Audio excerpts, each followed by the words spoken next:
Assalamualaikum. Ramai yang masih tertanya-tanya, apakah itu falsafah pendidikan kebangsaan?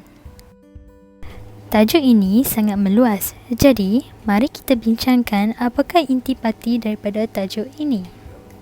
Falsafah pendidikan kebangsaan dan peranannya dalam membentuk masyarakat sejahtera. Nama saya adalah Nurul Syakira dan saya akan membentangkan bagi tajuk A iaitu penerapan akidah dalam dasar pendidikan Malaysia, analisis terhadap falsafah pendidikan negara dan Islam halal. Isu yang dibincangkan di dalam artikel ini adalah mengenai akidah yang diterapkan di dalam sistem pendidikan negara di dalam Malaysia. Dan di dalam artikel ini juga menerangkan apakah pendekatan yang digunakan pada generasi awal Islam. Dan seterusnya, bagaimana unsur akidah diterapkan bagi falsafah pendidikan negara FPN. Dan yang terakhir sekali adalah bagaimana dan apakah peranan unsur akidah di dalam dasar Islam hadari. Tema untuk tajuk artikel ini ialah pembentukan akidah yang diterapkan melalui pendidikan di Malaysia. Pihak kerajaan telah berusaha dalam membangunkan sistem pendidikan di Malaysia untuk melahirkan modal insan yang berkualiti dan cemerlang. Pada tahun 1987, Malaysia telah memperkenalkan falsafah pendidikan tersendiri yang dikenali sebagai falsafah pendidikan negara. Menurut Kementerian Pendidikan Malaysia, usaha ini adalah untuk melahirkan warga negara Malaysia yang berilmu pengetahuan, berakhlak mulia, bertanggungjawab dan berkeupayaan untuk masyarakat dan negara. Kesan daripada pendekatan ini dapat menekankan perkembangan potensi insan secara menyeluruh dari segi jasmani, emosi, rohani dan intelek sehingga insan itu percaya kepada kewujudan Tuhan. Berdasarkan kepercayaan dan kepatuhan kepada Tuhan dalam teks falsafah pendidikan negara, ia terbukti bahawa akidah mempengaruhi segala aktiviti pendidikan di Malaysia. Selain itu, agama Islam diisytiharkan sebagai agama rasmi negara. Akidah yang diterapkan dalam aktiviti pembelajaran perlu dipraktiskan di sekolah-sekolah yang berada di Malaysia.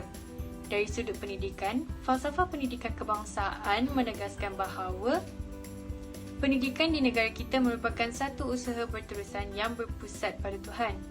Dan yang terakhir sekali ialah melaksanakan dua program di peringkat sekolah, antaranya ialah JKAF dan KAFA. JKAF yang dikenali sebagai program Jawi, Al-Quran Arab dan Fardu Ain ditubuhkan untuk mengukuhkan pendidikan Islam di sekolah kebangsaan. Tujuan program ini diwujudkan adalah untuk memantapkan penguasaan Jawi, amalan Fardu Ain, khatam Al-Quran dan mengetahui asas bahasa Arab sebelum ke sekolah menengah.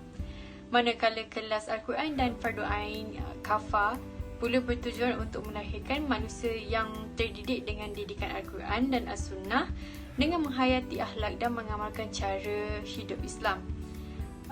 Penubuhan fakulti yang berteraskan pendidikan Islam di pusat-pusat pengajian tinggi dan penubuhan kolej-kolej agama negeri seperti Kolej Islam Pahang Sultan Ahmad Shah, Universiti Islam Antarabangsa Malaysia dan Universiti Sains Islam Malaysia menunjukkan usaha kerajaan dalam menerapkan asas akidah dalam modal insan di peringkat pengajian tinggi sedikit sebanyak telah pun berjaya. Assalamualaikum Doktor, nama saya ialah Nur Iman Sabara binti Ahmad Wahidin. Saya akan membentangkan artikel yang bertajuk Pembangunan Insan dalam Falsafah Pendidikan Kebangsaan. Pembangunan insan adalah suatu proses membentuk dan mendidik manusia secara seimbang dan holistik.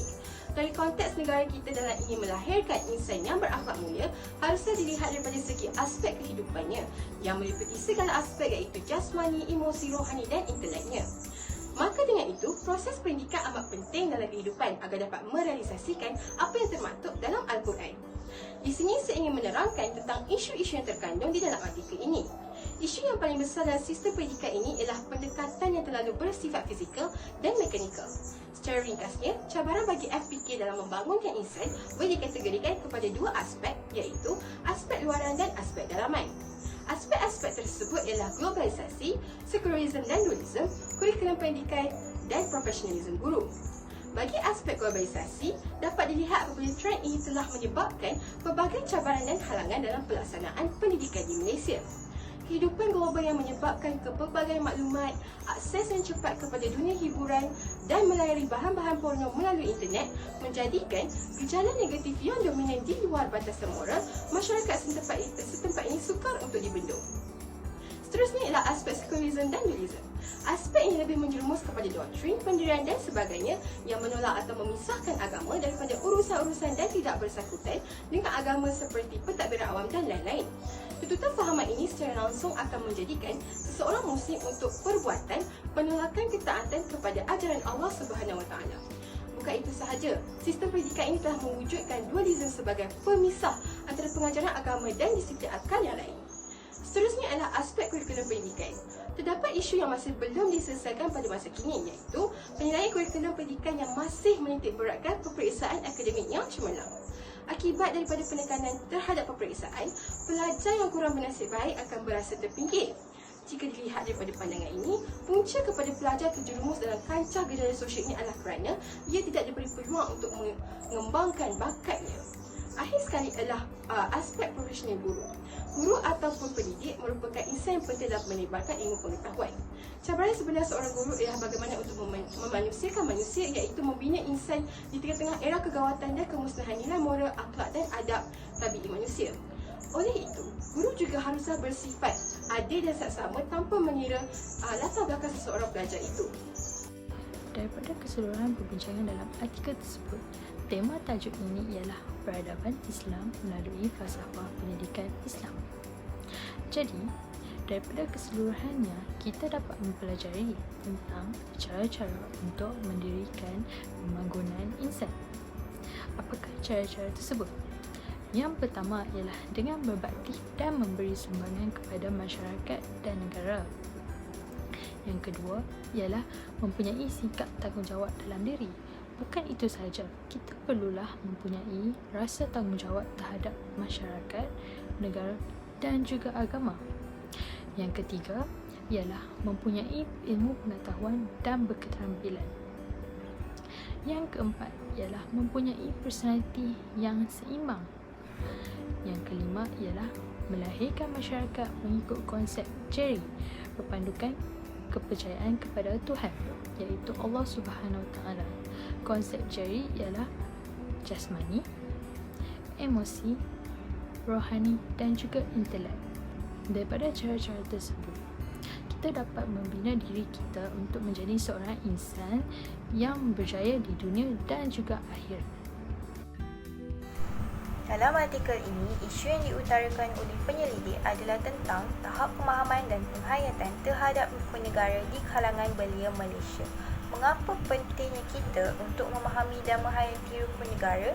Ini adalah untuk mewujudkan persefahaman dan perpaduan antara kaum, kerana isi dalam prinsip rukun negara itu sendiri sudah jelas menunjukkan pembentukan ideologi nasional ini adalah untuk memberi keadilan kepada semua kaum dan mengelakkan perbalahan yang disebabkan oleh ketidakpuasan hati dari sesuatu kaum itu sendiri. Justru, pembentukan rukun negara sedikit sebanyak berkait dengan peristiwa 13 Mei 1969 yang merupakan satu detik sejarah hitam di Malaysia kerana perbalahan yang hebat antara kaum.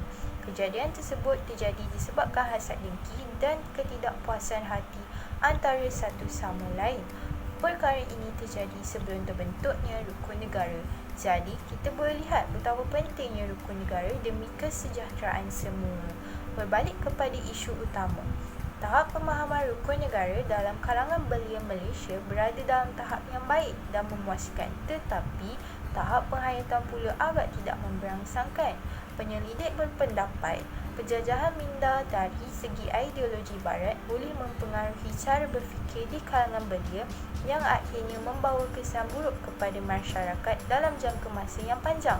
Justru, usaha telah dilakukan demi mempertingkatkan penghayatan dalam kalangan belia. Contohnya, pengenalan rukun negara dari peringkat sekolah rendah. Artikel ini bertemakan patriotisme kerana penyelidik banyak menekankan isu tentang kesejahteraan negara dan perpaduan antara kaum di Malaysia. Jadi, kami berharap setiap insan di muka bumi ini dapat menghayati dan mempelajari tentang falsafah pendidikan negara. Terima kasih.